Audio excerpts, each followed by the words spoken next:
नाज़रीन स्पोर्ट्स के हवाले से अवांखे अपडेट कंदासी। कैनेडा में तरसियल सिंध वासण शागिर्दानी आबिश अली बहराणी जिम्नास्टिक के मुकाबलन में केतराई मेडल माणे वरता आहिनि। आबिश बहराणी चैंपियंस जिम्नास्टिक्स में केतराई मेडल्स माणे वरता आहिनि। अवांखे अपडेट कयूं पिया। आबिश अली बहराणी गुज़िरियल साल सूबाई सतह ते थींदड़ मुकाबलन में हिस्सो वठंदी केतराई मेडल्स खटिया आहिनि। खबर अवांखे ॾियूं पिया। आबिश अली बहराणी अमेरिका के शहर टैम्पा फ्लोरिडा में थींदड़ नॉर्थ अमेरिका के सब खां वॾे जिम्नास्टिक के मुकाबले में पिण सिलेक्ट थी वई आहे। आबिश अली समाजी अगवान इमदाद बलोच जी पोटी ऐं सिंध जे अदब म्यूज़िक ऐं सकाफ़त सां प्यार कंदड़ शाहिद अली बहराणी जी न्याणी आहे। कैनेडा में तरसियल सिंध वासण शागिर्दानी आबिश अली बहराणी जिम्नास्टिक के मुकाबलन में केतराई मेडल्स माणे वरता आहिनि।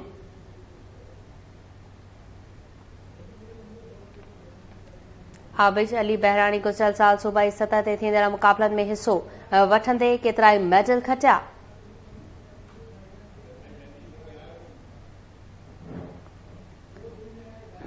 अवांखे अपडेट कयूं पिया। कैनेडा में तरसियल सिंध वासण शागिर्दानी आबिश अली बहराणी जिम्नास्टिक के मुकाबलन में केतराई मेडल्स माणे वरता आहिनि।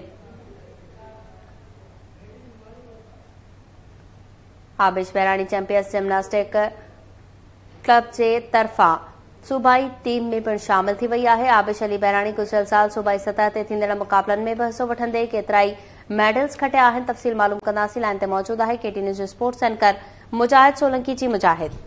जी बिल्कुल सबा सिंध जूं न्याणियूं ज़िंदगी के हर मैदान में मुख़्तलिफ़ शोबन में पंहिंजो पाण मल्हाए रहियूं आहिनि। तो उते उहे रांदियुनि जे मैदान में भी न सिर्फ़ पाकिस्तान में पर पाकिस्तान खां ॿाहिरि भी दुनिया के मुख़्तलिफ़ मुल्कनि में पंहिंजी कारकर्दगी जो सिक्को जमा रहियूं आहिनि। मोरो सां तालुक़ खणंदड़ आबिश अली बहराणी आहे जेकी बेसिकली त तालुक़ उनजो मोरो सां आहे, पर हिन वक़्तु केतिरनि सालनि खां कैनेडा में जेकी आहे उहा रहे थी ऐं 11वीं क्लास जी शागिर्दाणी आहे। कैनेडा के सब खां वॾे सूबे ओंटारियो में सूबाई सतह ते थींदड़ मुख़्तलिफ़ जिम्नास्टिक के इवेंट में हिस्सो वठंदी रही आहे ऐं चैंपियन जिम्नास्टिक पेटर बेरो क्लब के तरफा सूबाई टीम में भी शामिल है। गुज़िरियल साल 2022 में केतरनि सूबाई सतह ते थींदड़ इवेंट्स में शानदार कारकर्दगी जो मुज़ाहिरो कयो ऐं मेडल्स मारिया, जिनमें 7 मेडल्स अहिड़ा हुआ जिनमें उन पहिरीं पोज़ीशन हासिल कई, जॾहिं त 5 मेडल्स अहिड़ा हुआ जिनमें न ॿी पोज़ीशन हासिल कई। ताज़ो आबिश अली अमेरिका के शहर टैम्पा फ्लोरिडा में रिथियल नॉर्थ अमेरिका के सब खां वॾे जिम्नास्टिक के मुकाबलन लाइ पिण सिलेक्ट थी आहे, जेको फरवरी की 24 खां 27 तारीख़ ताईं जारी रहंदो, जिते दुनिया के केतरनि मुल्कनि जा जिम्नास्टिक जा रांदीगर ऐं रांदीगराणियूं हिस्सो वठंदा।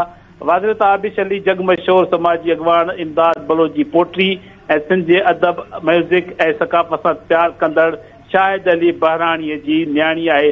संदसि वीडियो पैगाम भी असांखे केटी न्यूज़ के मिलियो है, जंहिंमें उन सिंध जे माण्हुनि खे अपील कई आहे त उहो संदसि हक़ में दुआ कनि त हू अमेरिका के शहर फ्लोरिडा में रिथियल मेगा इवेंट में कामयाबी हासिल करे सिंध जो नालो जेको आहे उहो सॼी दुनिया में रोशन करे। जी सबा।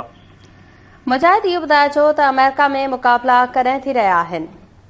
ये 24 फरवरी खां 27 फरवरी ताईं इवेंट्स थी रहा है। फ्लोरिडा है अमेरिका की रियासत, उनमें जो शहर है टैम्पा, उनमें ये मुकाबला रखियल आहिनि जेके 24 खां 27 तारीख़ ताईं जारी रहंदा, जंहिंमें दुनिया के मुख़्तलिफ़ मुल्कनि सां ताल्लुक़ खंदड़ जेके जिम्नास्टिक जा रांदीगर ऐं रांदीगराणियूं उहे इन में शिरकत कंदा।